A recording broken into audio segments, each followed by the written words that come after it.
దేవునికి స్తోత్రము. అనుదిన దేవుని వాక్య ధ్యానమునకై ఈరోజు 2025 సంవత్సరము ఆగస్టు నెల 20వ తారీఖు. ఈరోజు ధ్యాన వాక్యము పరిశుద్ధ గ్రంథము నుండి కీర్తనకారుడు రాసిన కీర్తనల గ్రంథము 126వ సంకీర్తన 5వ వచనాన్ని మనం ధ్యానించుకుందాము. కన్నీళ్లు విడుచుచు విత్తువారు సంతోషగానముతో పంట కోసెదరు. ప్రియ దేవుని బిడ్డలారా, కీర్తనకారుడు రాసినటువంటి ఈ యొక్క సంతోషకరమైనటువంటి కీర్తన, అది మనము ఏ విధంగా దేవుని యందు భయభక్తులు కలిగి దేవుని యందు విశ్వాసం ఉంచాలో ఈ వాక్యము మనకి వివరిస్తుంది. ఎలాగా?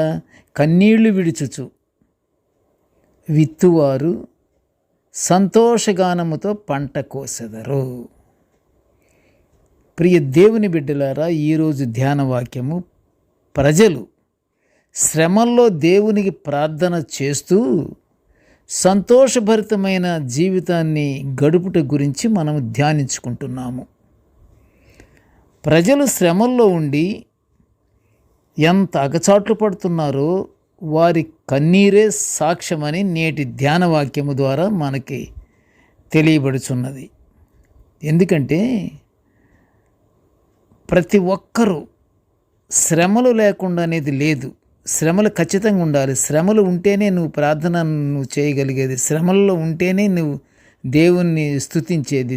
శ్రమలు ఉంటేనే నువ్వు కృతజ్ఞతా స్థుతులు చెల్లించేది. దేవుని విస్మరించకుండా ఉండాలంటే శ్రమలు తప్పకుండా మనం ఫేస్ చేయాల్సిందే. ఇది నేటి ధ్యాన వాక్య వివరణ. అయితే అంత శ్రమల్లో ఉన్నను వారి కన్నీటి ప్రార్థనే వారికి ఆనందదాయకమైన పంట లభించింది.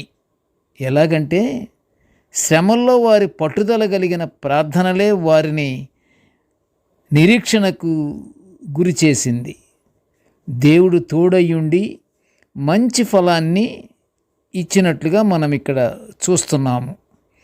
కీర్తనకారుడు అనేక కష్టాలు, ఆపదలలో ఉన్నప్పుడు దీనత్వముతో దేవునికి మొరపెట్టినందున అతని శ్రమలన్నిటిలో నుండి అతనికి జరిగింది ఏమిటి?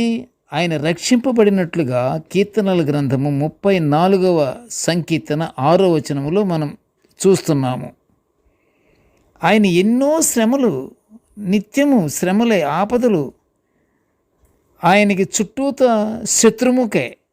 ఎప్పుడు ఆయన రాజైనను సరే అలాంటి శ్రమల్లో ఉండి ఏం చేస్తున్నాడు? దేవునికి మొరపెడుతున్నాడు.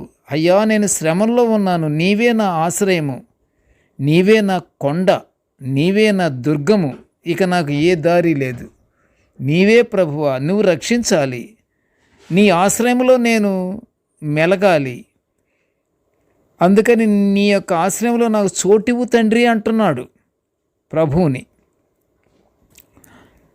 అందుకనే కీర్తనకారుడు దీనమైన స్వభావముతో తగినంత సహనము కలిగి ఉండి ఆ సహనము వలనే అతని మొర దేవుడు ఆలకించినట్లుగా 40వ సంకీర్తన 1వ వచనములో మనం చూస్తున్నాము. ఎలాగంటే ప్రియ దేవుని బిడ్డలారా, వాక్యానుసారంగా మనము ఆలోచిస్తే నీతిమంతుల ప్రార్థన దేవుడు ఆలకిస్తాడు అని పరిశుద్ధ గ్రంథం సెలవిస్తుంది. పాపి అయినా సరే ఆయన చిత్త ప్రకారం జరిగించు అని ప్రార్థన దేవుడు ఆలకిస్తాడు, ఆలకించి సహాయం కూడా చేస్తాడు అని యోహాను సువార్త 9వ అధ్యాయము 31లో మనము చూస్తున్నాము. అంటే పాపి అయినా సరే దేవుని యందు నమ్మకముండి విశ్వాసముండి ప్రభువే నాకు రక్షకుడు, ఇక నాకెవరూ లేరిక అని విశ్వాసముతో కానీ ప్రార్థన చేస్తే పాపి ప్రార్థన కూడా దేవుడు ఆలకిస్తాడు. మరి మొదటి దొంగని కఠినమైనటువంటి కరడుగట్టినటువంటి దొంగ కదా. అదంతా చూసి సిలువ మీదనే మారు మనసు పొంది యేసు నీ రాజ్యములో నన్ను జ్ఞాపకం చేసుకో అన్న మాటను మనము వింటున్నాము కదా. అంటే మార్పు చెందాలి. మార్పు చెందిన వెంటనే దేవుడు ప్రభు ఏం చేశాడు? నేడు నీవు నాతో పరదైసులో ఉన్నావు, ఉంటావు, ఉందువు అని యేసు ప్రభు వారు ఆయనకి సమాధానం కూడా ఇచ్చేశాడు. అవును కదా ప్రియ దేవుని బిడ్డలారా, మనము ఎంత క్లిష్ట సమస్యలలో ఉన్నను మనలను రక్షించటానికి మన దగ్గర ఉన్న ప్రార్థనే ఆధారము. ప్రార్థనే ఒక ఆయుధము.